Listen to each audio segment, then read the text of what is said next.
Ahoy! In this video, it's sort of like a continuation of the text to column video I did.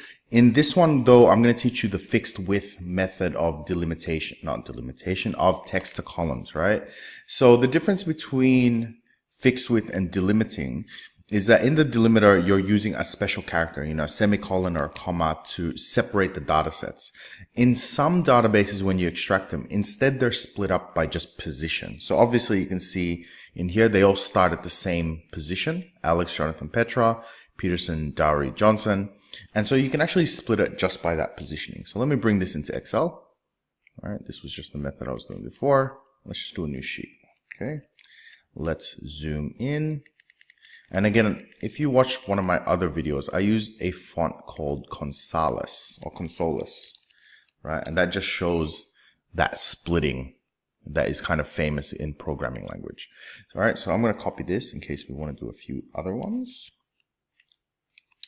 So, right, and I'm going to go text to column. So we're going to go data, we're going to go data tools and text to column. So go there. And instead of delimiting, it's already recognized that it's fixed width.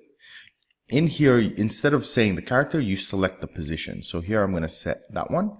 So again, you just click and drag the line where it is. And if you want a new one, obviously you just click like that. And if you want to get rid of it, it should be up here anyway with the comments. You click it and you drag it up, right?